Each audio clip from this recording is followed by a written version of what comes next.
Haleluya. Kita bersyukur pada saat ini kita bisa berjumpa kembali di dalam kasih dari Tuhan Yesus Kristus. Dan saya berharap semua kita dalam keadaan baik-baik. Dan pada kesempatan ini saya ingin mengucapkan selamat Natal, selamat menikmati kebaikan-kebaikan Tuhan di dalam hidup kita. Ada hal yang penting yang selama ini tertutup karena sepertinya tidak transparan dan tidak diketahui oleh banyak orang. Berbicara tentang Natal dan Tahun Baru adalah dua peristiwa yang tidak bisa dipisahkan. Karena dua-dua menyangkut tentang kedatangan Tuhan Yesus di dalam dunia. Natal lebih mengarah kepada cerita bagaimana seorang perawan Maria yang mengandung dari Roh Kudus. Dia belum mempunyai suami, dia belum hidup sebagai seorang istri pada waktu itu. Bagaimana benih Roh Kudus itu masuk di dalam rahimnya. Yang inilah yang membuat dunia berguncang karena ada sesuatu peristiwa yang spektakuler yang terjadi di dalam hidup manusia. Karena di antara manusia, dari semua manusia yang ada di muka bumi, peristiwa ini adalah peristiwa satu-satunya. Berbeda sekali dengan peristiwa yang terjadi dengan manusia yang lain, seperti saudara dan saya. Karena kalau kita terlahir, maka itu adalah sebuah hubungan antara laki-laki dan perempuan. Atau hubungan antara orang tua kita, antara mama dan papa. Itulah yang menyebabkan kehadiran manusia-manusia di muka bumi. Baik saya maupun saudara sama. Tetapi satu pribadi ini, yaitu Tuhan Yesus, berbeda. Karena pribadi ini dia ada dan dia jadi di dalam rahim Maria, tidak berdasarkan daripada apa yang dialami oleh manusia-manusia yang lainnya. Atau dengan perkataan yang lain, tidak seperti manusia-manusia yang lainnya. Makanya saya bilang ini satu-satunya yang berbeda. Dan ini menjadi perhatian seluruh dunia. Ini menjadi satu kenyataan bahwa ada satu pribadi yang perlu menjadi perhatian seluruh dunia. Kenapa kejadiannya menjadi berbeda? Padahal dia terlahir sebagai manusia seharusnya. Kalau dia hanya manusia biasa, dia harus terlahir sama dengan saudara dan saya. Lewat hubungan suami istri. Terus kemudian kita terbentuk menjadi embrio dan menjadi bayi dan kemudian dilahirkan. Tetapi ini bukan merupakan peristiwa yang dialami oleh manusia-manusia yang lain. Di sini saya ingin mengatakan kepada kita bahwa Tuhan Yesus itu adalah satu pribadi yang berbeda. Karena memang dia pencipta. Kalau kita diciptakan. Jadi peristiwa ini sangat mengguncang kehidupan dunia. Dan Natal 25 Desember itu berbicara tentang peristiwanya. Terus kemudian bagaimana Tuhan Yesus, dia harus terlahir di kandang binatang karena dunia tidak menerima dia. Di sini kita bisa mengerti dengan jelas bahwa dunia ini adalah jahat. Dunia ini dikuasai setan. Sehingga dunia tidak bisa menerima kehadiran Tuhan. Tuhan dan setan dari sejak awal adalah dua pribadi yang sangat bertentangan. Tuhan adalah pribadi yang baik, yang mengasihi semua manusia, yang mencintai semua manusia, sedangkan setan adalah pribadi yang jahat dan dia sangat membenci manusia. Dia sangat ingin manusia menderita, dia ingin manusia mati, dia ingin manusia binasa. Jadi pada waktu Tuhan lahir ke dalam dunia ini, maka dunia marah besar. setan marah besar. Itu sebabnya banyak orang tidak mengerti juga. Kenapa Tuhan harus lahir di kandang binatang? Kenapa dia tidak lahir di rumah sakit? Kenapa dia tidak lahir di rumah-rumah yang layak seperti seorang manusia yang lainnya? Kenapa dia harus lahir di kandang domba? Di sini menunjukkan bahwa dunia ini sangat jahat. Dunia ini dikuasai setan. Makanya saya tidak heran kalau ada tidak menginginkan Tuhan. Ada begitu banyak orang yang membenci Tuhan.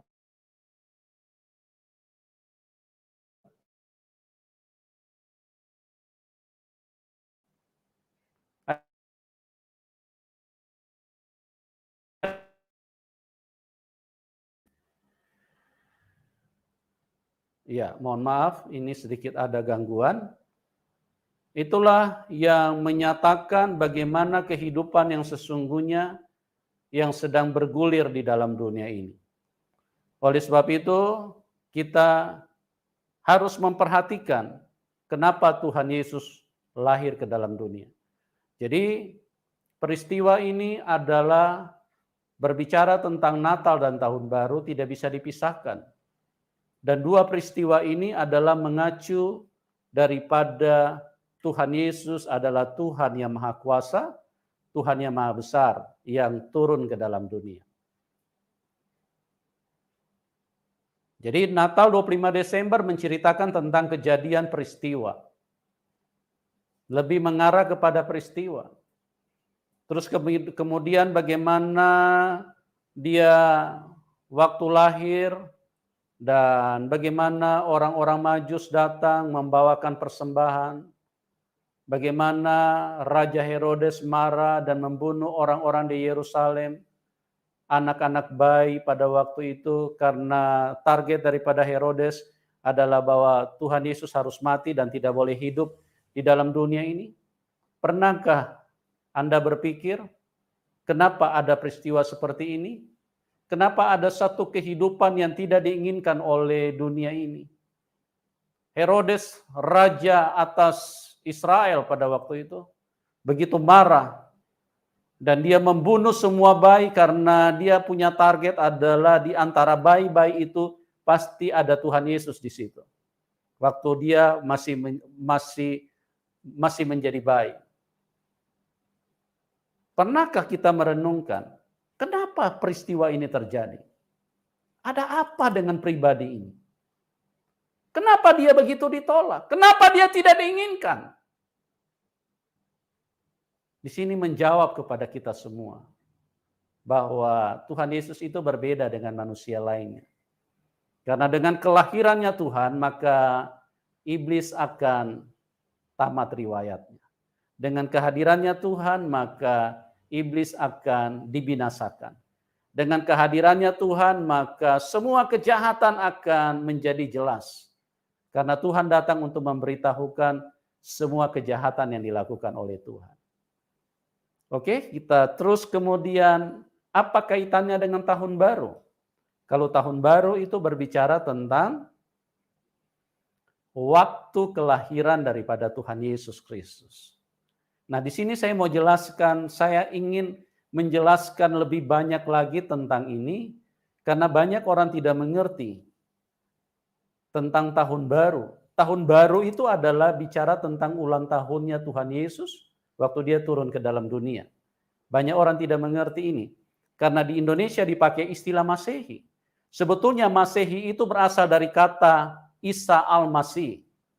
Saya tidak tahu sejak kapan itu sedikit dipotong kata-katanya. Saya tidak mengerti entah tujuannya apa, tapi saya ingin memperjelas supaya kita semua tahu betapa pribadi ini adalah dia penguasa satu-satunya dan dialah yang mengendalikan waktu hidup manusia. Ini harus didengar oleh semua manusia. Ini harus dimengerti oleh semua manusia. Waktu Tuhan Yesus lahir, makanya tahun itu menjadi berubah. Tahun itu kembali menjadi 0. Sebelum Tuhan Yesus lahir, sudah ada perhitungan tahun. Jadi tahun baru itu tidak bisa dipisahkan dengan Natal. Banyak orang berkata, oh Tuhan Yesus itu tidak lahir di bulan Desember. Saya cuma mau katakan bahwa itu orang-orang yang error. Karena Natal dan Tahun Baru itu tidak bisa dipisahkan.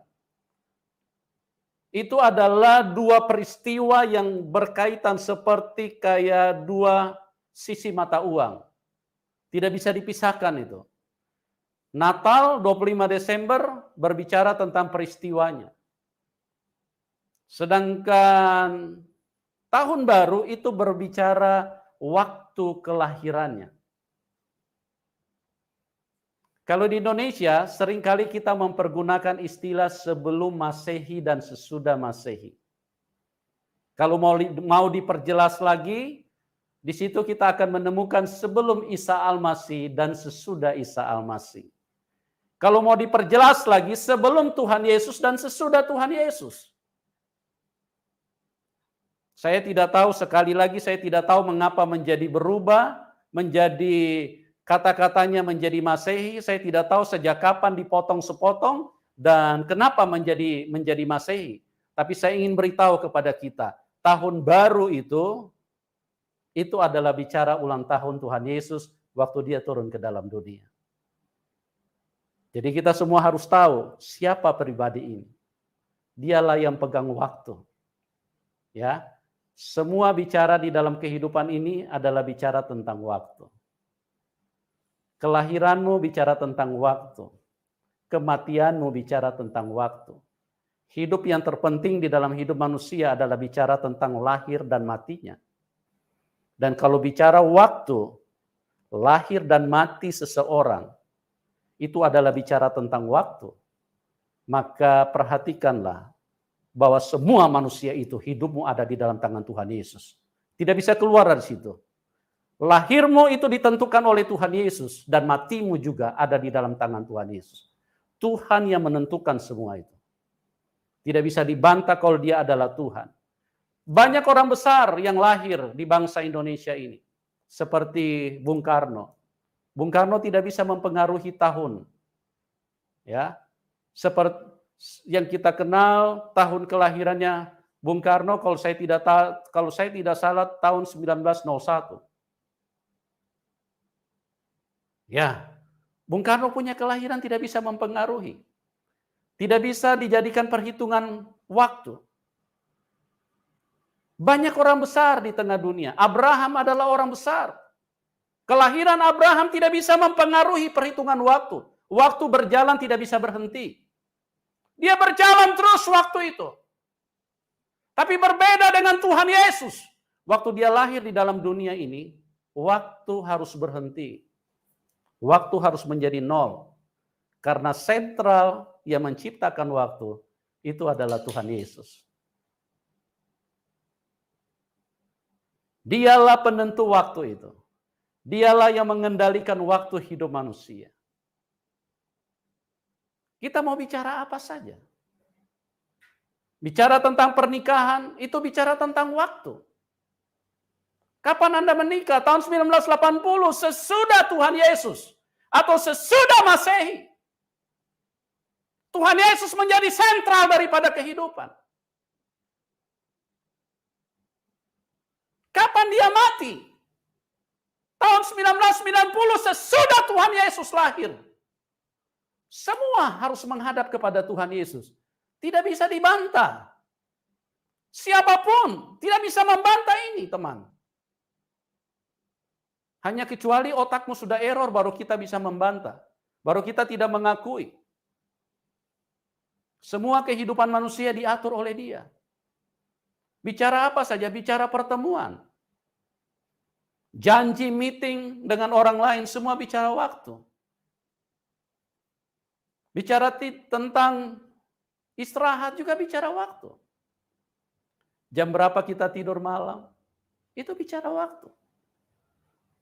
Jam berapa kita bangun pagi, itu juga bicara waktu. Jam berapa kita ke kantor, itu juga bicara waktu. Jam berapa Anda kuliah, itu juga bicara waktu.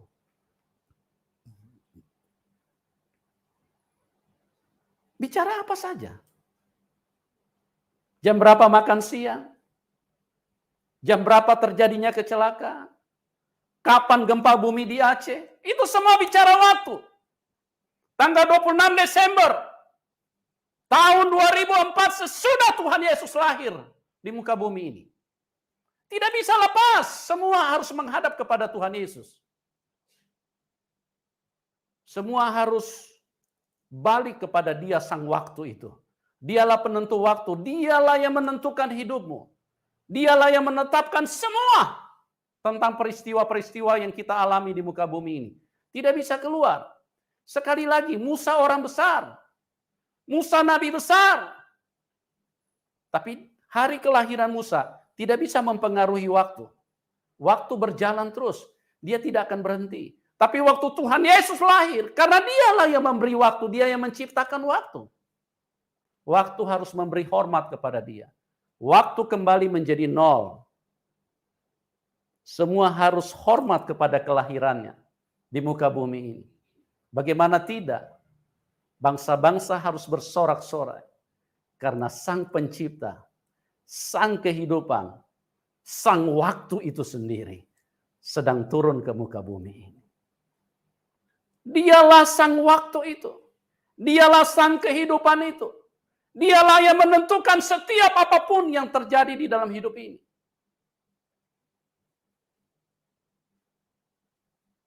Jadi di sini kita tidak bisa bantah bahwa Dia adalah Tuhan. Karena sekali lagi, siapa manusia yang bisa mempengaruhi waktu? Tidak ada. Manusia dipengaruhi waktu. Bahkan manusia ditentukan oleh waktu. Ya, manusia ditentukan oleh waktu. Bahkan sekali lagi, dikatakan Dialah permulaan, Dialah awalnya. Dan Dialah akhir. Dia adalah Alfa, Dia juga adalah Omega. Aku adalah Alfa dan Omega. Dia yang awal, Dia yang akhir. Dia tidak berawal dan Dia tidak berkesudahan. Karena Dialah yang menentukan semuanya itu.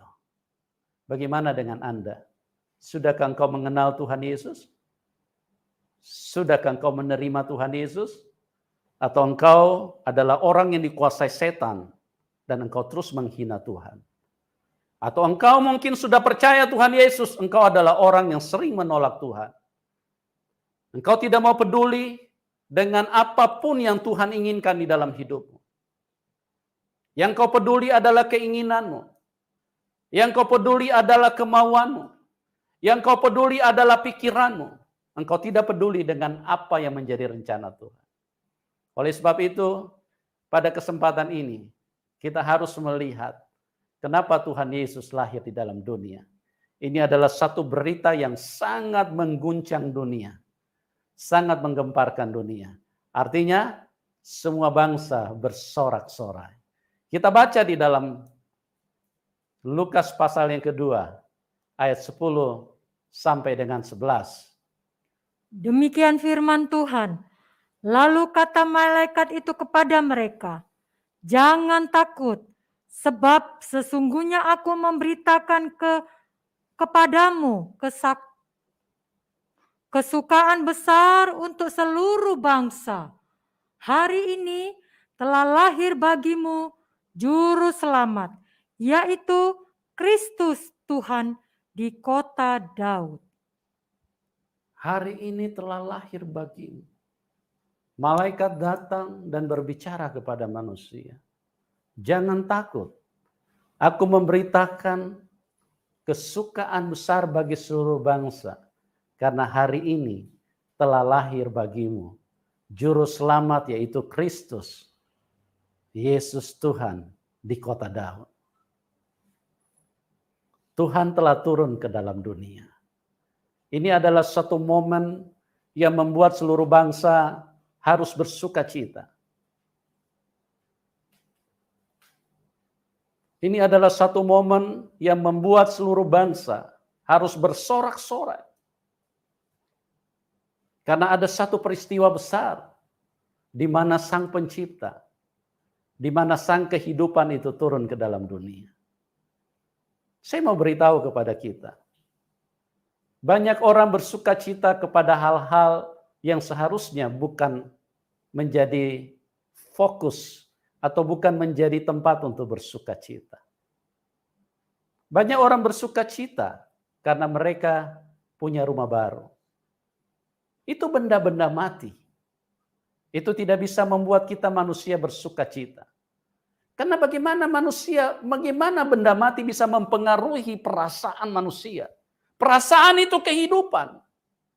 Perasaan itu suatu kehidupan. Dan benda mati tidak mungkin bisa mempengaruhi itu.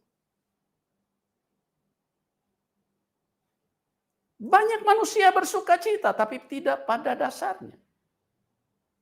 Artinya tidak berdasar sukacita itu. Manusia bersuka cita cuma karena mereka sedang menaiki mobil mewah. Ini juga bukan satu tempat untuk membuat manusia bersuka cita.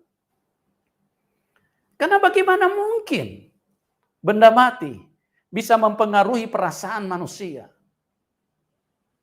Itu benda mati. Kalau engkau sedang bersuka cita atas mobil mewah, berarti Anda sedang tersesat di situ. Karena benda mati tidak mungkin bisa membuat kita bersuka cita. Yang bisa membuat kita bersuka cita adalah sesuatu yang lebih besar daripada manusia itu sendiri.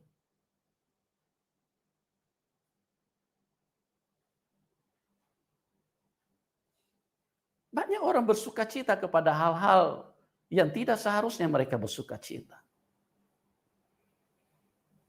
Banyak orang bersuka cita karena mereka menganggap mereka sedang jalan-jalan ke luar negeri.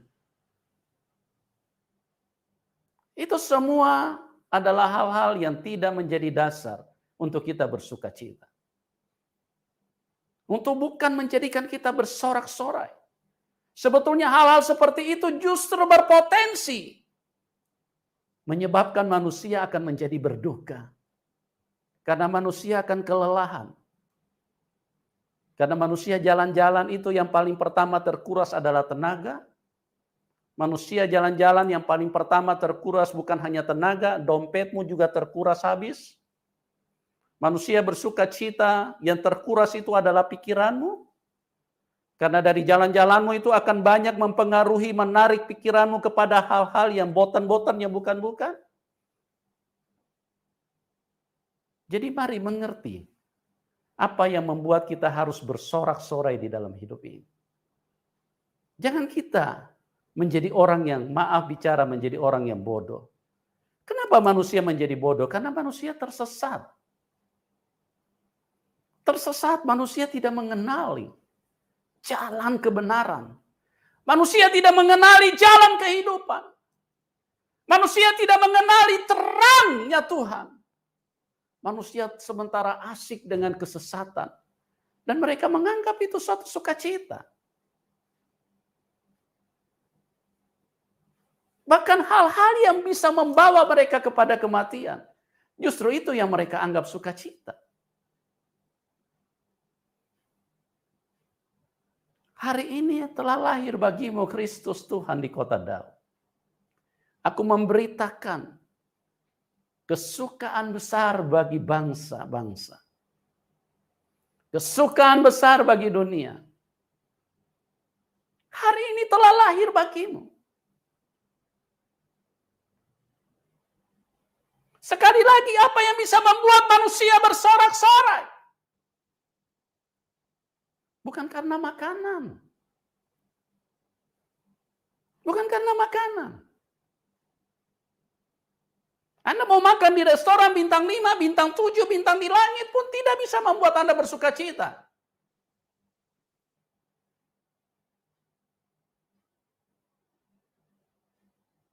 Karena apa?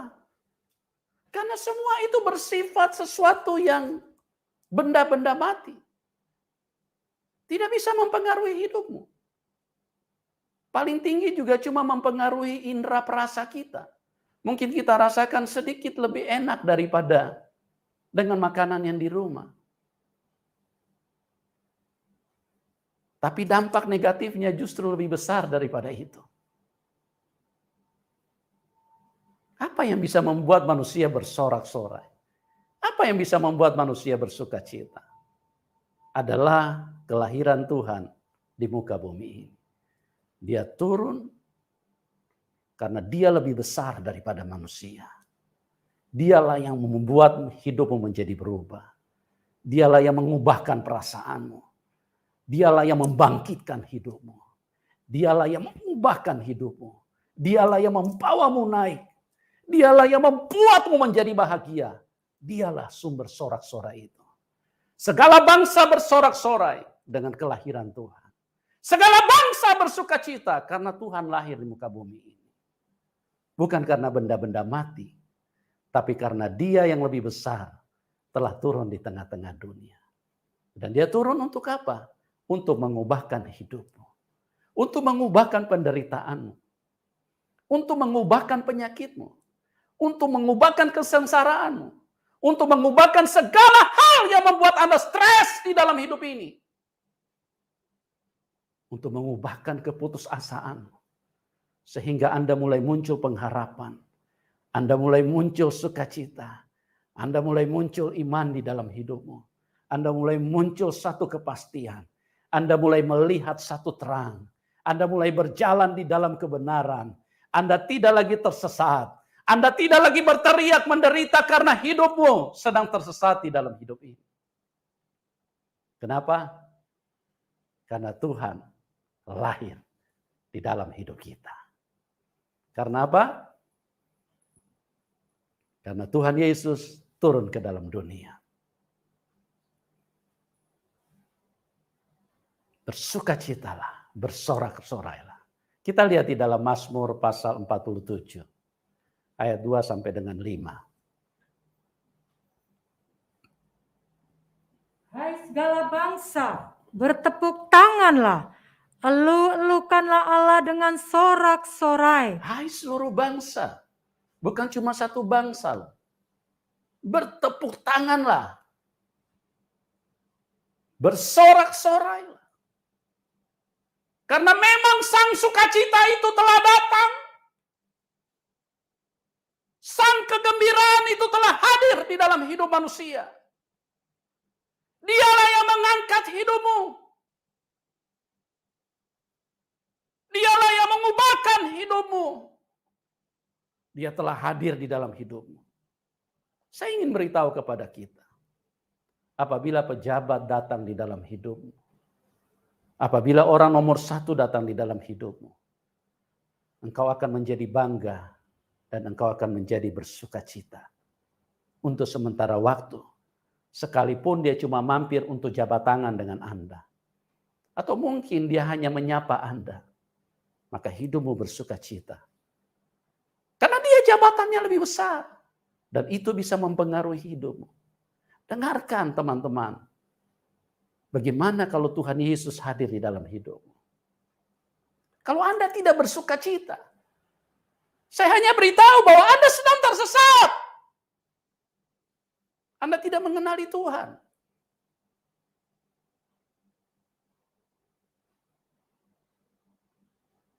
Karena iblis tidak menyukai Tuhan.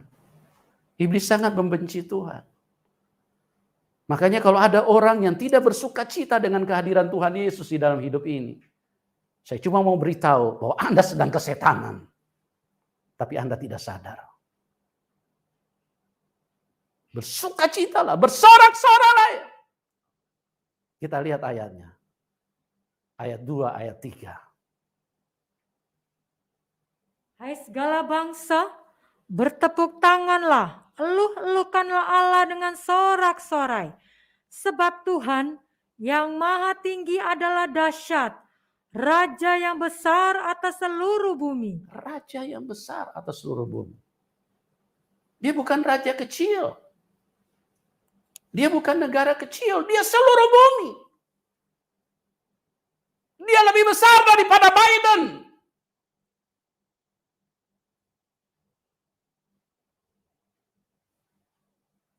Kalau dia hadir di dalam hidupmu, berapa banyak orang menjadi bangga sekali, menjadi bersukacita karena dia diberi kesempatan foto dengan Biden. Anda tidak tahu Biden? Presiden Amerika Serikat.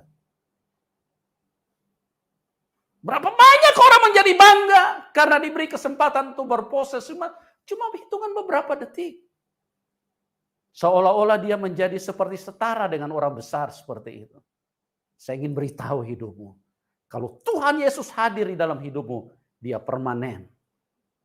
Karena dia Immanuel. Dia menyertai kita sampai selama-lamanya. Firman-Nya tidak pernah berubah. Yang berubah itu manusia. Anda sendiri yang suka berubah. Anda suka jalan-jalan sendiri. Sudah jalan bersama Tuhan, di tikungan Anda belok, Anda lirik lagi setan. Ada dosa, Anda jamal lagi dosa. Itulah yang membuat hidupmu menjadi tersesat dan tidak pernah melihat terang. Sehingga Anda tidak bisa bersuka cita. Seluruh bangsa bersorak-sorai. Apabila hidup kita diberi kesempatan, beberapa detik saja untuk bersama dengan orang nomor satu. Padahal itu pun juga nomor satu cuma diangkat manusia. Cuma diberi kepercayaan sementara. Di tengah jalan juga bisa digugat, bisa diturunkan kalau dia tidak beres. Tapi itu saja sudah membuat manusia bersuka cita. Makanya saya bilang bersorak-sorai manusia ini kebanyakan tidak kepada hal-hal yang aneh mereka bersorak-sorai, tapi kedatangan Tuhan tidak membuat mereka bersorak-sorai. Kenapa, saudaraku? Karena manusia sedang tersesat. Manusia sedang bersama setan. Makanya setan marah betul kalau Tuhan Yesus hadir di dalam dunia ini. Oleh sebab itu, kalau Anda percaya kepada Tuhan Yesus, makanya Anda mulai dibenci oleh saudara-saudaramu, dibenci oleh teman-temanmu, mungkin dibenci oleh orang-orang yang mengaku tokoh di dalam hidup ini. Tidak masalah, karena mereka sedang tersesat. Tapi sesungguhnya, itulah sorak-sorai bagi semua bangsa. Itulah sukacita yang besar bagi semua manusia. Tidak ada yang bisa melebihi daripada Tuhan hadir di dalam hidupmu. Dengarkan, saya jelaskan sedikit lagi kepada kita. Waktu Tuhan Yesus turun ke dalam dunia, waktu pun itu memberi hormat. Karena waktu pun tidak bisa berjalan, tidak bisa bergerak tanpa Tuhan. Waktu adalah segala sesuatu, segala-galanya bagi manusia di dalam hidup ini. Karena kalau manusia sudah tidak punya waktu, itu artinya Anda sudah koid. Kalau manusia sudah tidak punya waktu, itulah tamat riwayat daripada hidupmu. Ya, karena hanya dengan waktu itu Anda bisa hahaha di dunia ini. Ya, dengan Anda masih memiliki waktu, Anda masih bisa makan di restoran. Coba kalau waktu itu sudah tidak ada di dalam hidupmu, mau makan bagaimana? Masuk tanah kau diterkam setan di alam maut. Waktu itu adalah segala-galanya bagi kita. Dengan waktu yang kau miliki, kau masih bisa bersenang-senang dengan pasanganmu. Dengan waktu yang kau punya, kau masih bisa bersenang-senang dengan anak-anakmu. Tapi coba kalau waktu itu sudah hilang dari dalam hidupmu. Kalau Tuhan berkata waktumu sudah habis. Apa yang kau melakukan? Kalau engkau tidak di dalam Tuhan, engkau diterkam setan, langsung masuk ke alam maut. Tidak ada ampun itu, saudaraku. Nah, dengarkan baik-baik, saya mau beritahu kepada kita. Waktu itu adalah segala-galanya buat kita. Kalau engkau masih punya waktu, engkau masih bisa cari ini. Cari ini, dapat ini, bisa beli mobil mewah. Engkau punya waktu, masih bisa beli rumah mewah. Engkau punya waktu, kau masih bisa menikmati hidup ini. Tapi kalau waktu sudah tidak ada, apa yang kau bisa lakukan? Ya, orang datang cuma meratapi kau karena sudah terbaring di peti, sudah tidak bisa berbuat apa-apa karena sudah tidak punya waktu kau, tidak habis waktumu.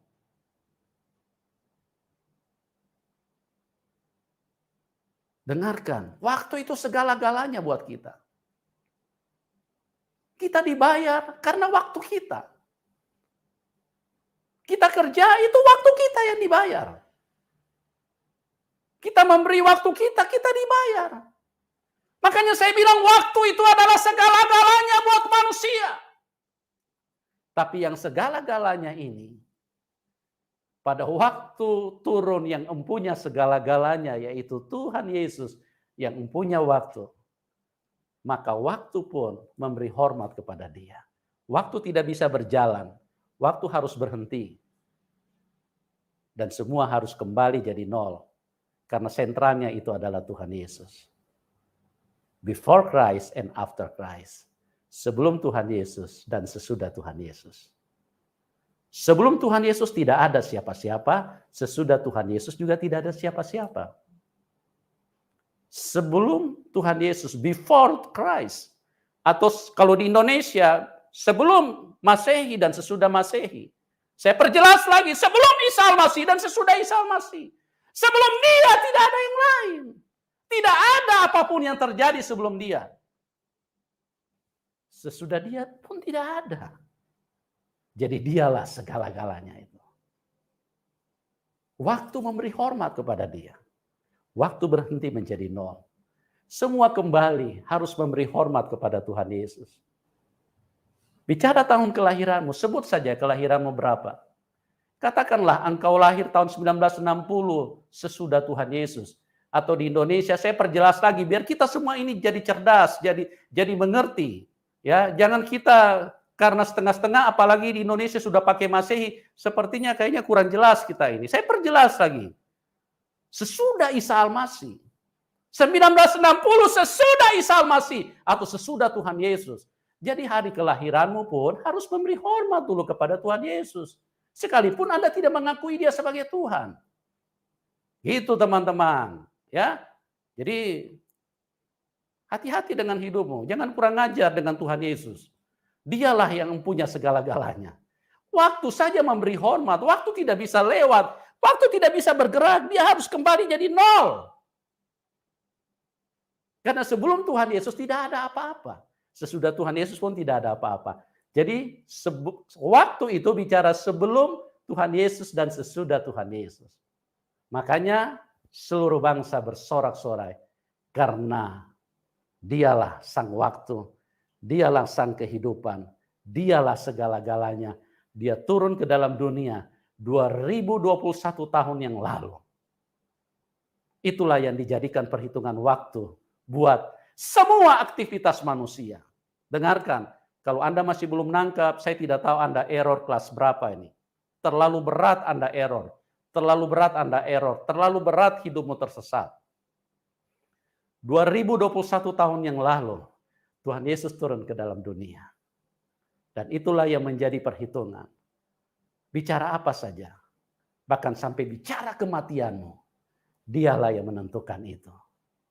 Karena bicara waktu, bicara tentang Tuhan Yesus. Dan dialah penentu dari segala-galanya. Dialah yang menentukan. Tidak ada yang lain. Bahkan saya mau beritahu. Sebentar lagi yang mengunci waktu juga itu adalah Tuhan Yesus. Kalau Tuhan Yesus berkata, time is over. Waktu sudah selesai.